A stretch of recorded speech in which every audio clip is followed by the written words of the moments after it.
I was contacted by my friend Kate of BENU, and she said, "Yo, Brown." She didn't really say that, but she was thinking it. "Yo, Brown, we're making these new pens. You want to check them out?" And I said, "Always," because I think BENU pens are always fun. And this is the Haute, Haute, collection, and I got the Decadence finish.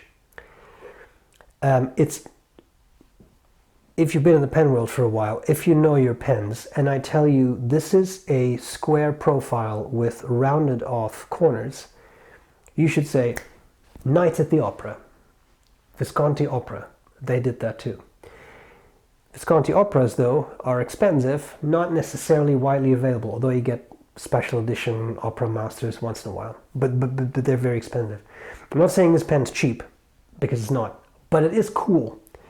And BENU actually gets the facets to line up. It's a miracle. So you need to think a little bit about how you feel about that. But the circling the square concept, which is what Visconti call it, I've always really liked. I've really loved the Opera model. This is quite similar, and I think it's quite nice. Now, I thank Kate for sending me this. I've had a lot of fun with this pen. I'm going to cover the parts of the pen. I'll do a writing sample. I'll tell you what I like about it and what I don't like about it. Let's get started. Okay, so here we go with the BENU Haute collection, and my finish is the Decadence. So, comes in a simple box. I'll show you the box and then I'll show you the pen. As always with BENU, I really like its old cardboard. You can recycle it all if you don't want it. Even the packaging material, it's just shredded paper, which is great. There is a standard international long cartridge included with it. There are some instructions, warranty, product care, etc. in the box, and then there is this cardboard sort of sleeve. Again, you can throw it all out, and that's perfectly fine because it's all recyclable. And then here we have the pen, and I'll then talk a little bit about it. Here's that pen next to a Pilot Metropolitan. There are 10 designs, 5 are subtle. The Decadence finish is one of the subtle finishes. And then there are 5 bold finishes, which in the context of BENU tends to mean something like a unicorn that has ingested some LSD. So there is a lot of color. There are gold flecks. There's all kinds of stuff in it. It has gold-plated or chrome-plated trims. It weighs 25 grams. It's 14.6 centimeters or 5.74 inches uncapped. It has a number 6 fine, medium, or broad, or flex fine nib, or 1.1 or 1.5 millimeters stub. I tend to think that the flex nibs are probably the Jovo flex nibs, and the stub nibs maybe too, but the other nibs, like the broad I have on mine, it's just a Schmidt nib. It's steel, it's unassuming, it rides beautifully. Price, this is the list price, so bear in mind these are new pens. The street price might be a little bit lower, 210 to 230 US based on the finish. So it's not a cheap pen. I think that should be made clear. I do think it is a very nicely made pen. So let's look at some of the parts, and I'll show you what I like about it. On top, the cap, same material as the rest of the cap.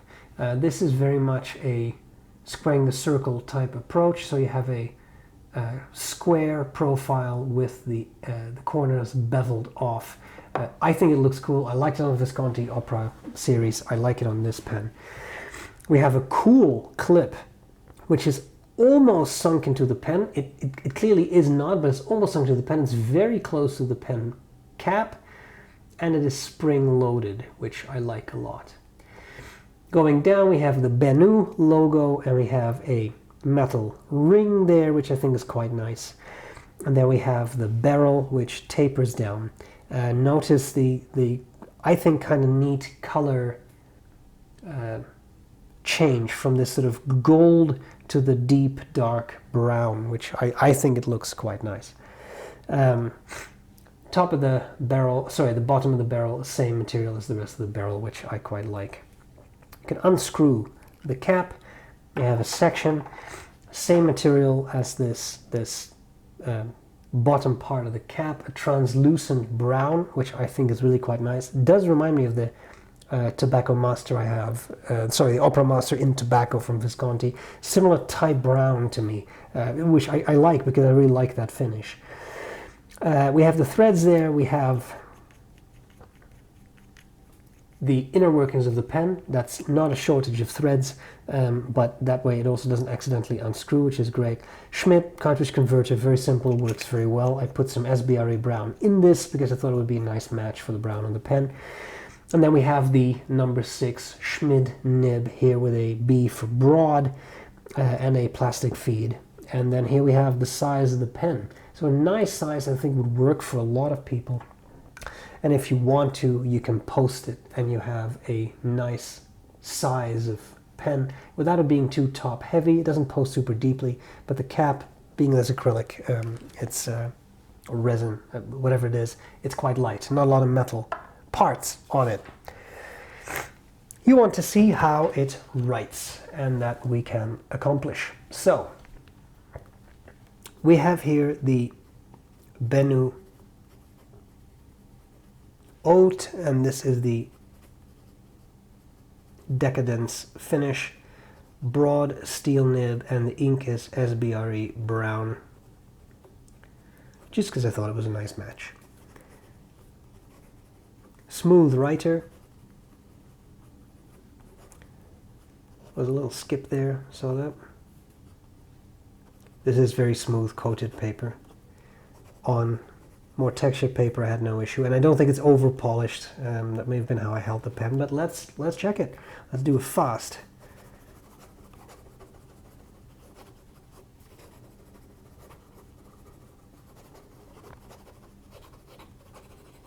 I think that's quite impressive. Now my favorite test for if I want to ascertain whether there's any skips is this. Sets of vertical and horizontal short lines. The more over polished the nib is, the more skips you'll see. I'm not using any pressure here. It looks really good. I think that was just an accident up there. Wetness, quite nice and wet, which I really enjoy. Line variation, naturally,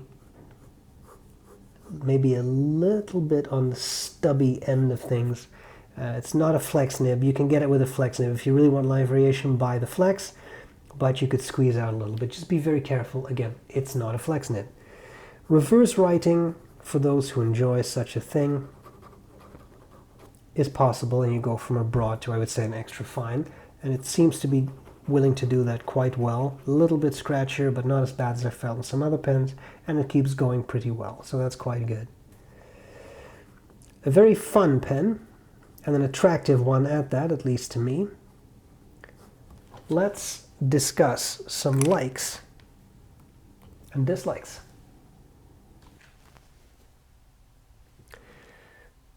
What do I like about it? What do I not like about it? The shape is reminiscent of the Visconti Opera, period. It is. It's not the same though, and I do think there are enough differences for me to say, yeah, it's a different pen. It's not a unique idea to create something that is square and sort of bevel off the corners in my mind, but I know that people are going to have feelings about this, so feel free to enter the comment section and get all the feelings off your chest. That's fine. I like it. Great writer, as always. Schmidt nibs, simple and unassuming, but guess what? They work really well. And since I buy pens to write with them, yes, this was sent to me for review, but as I actually use pens, I really appreciate that. I like that. Spring-loaded clip. I like that. Facets line up. The number of times I have owned quite a couple of Visconti Opera Masters through the years, gave away some, sold a couple. The amount of time I've spent lamenting that the facets between cap and barrel did not line up properly, and yes, there is kind of a fix, but it's not necessarily super easy. Solid. They line up perfectly. It's no issue. Made me really happy. And that might be a bit of sort of an obsessive eye for detail, but to me it matters, and the BENU has done it really, really well. I'm just looking at it again. It's solid. If you don't over tighten it, it's just tighten it as just sort of finger tight. Perfect. It works really, really well, and I really love it. So I feel, sorry, I will continue with likes and dislikes. I feel, given the brown finish of this, the shape and size, fountain pen shootout with this and Opera Master Tobacco. Let me know if that's something you'd be interested in watching. Things I don't like. I mean, it's not cheap. 210, 230 US, that's MSRP. Street price might be a little bit lower. They're about to launch these, right?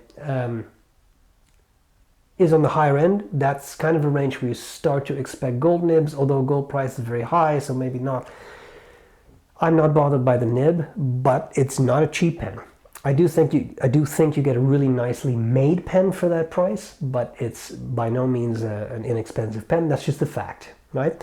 The section, to me, could probably be a little bit girthier, but that's me. I do think it is very proportional to the rest of the pen. So I can absolutely see why they did what they did, and I really get that. So that was just me. Final thing I will say, I forgot to mention too, is that clip and nib line up. Not everybody cares. Let me know in the comments if you care, because I know there are people out there like me who hate it when the clip and the nib don't line up. It's not something I'd lose sleep over, but I do kind of hate it. Let me know what you feel. It's an interesting pen. I'm really appreciative, Kate, for you sending me this. I value it. I value our friendship. I hope this was useful. That's all there's to it.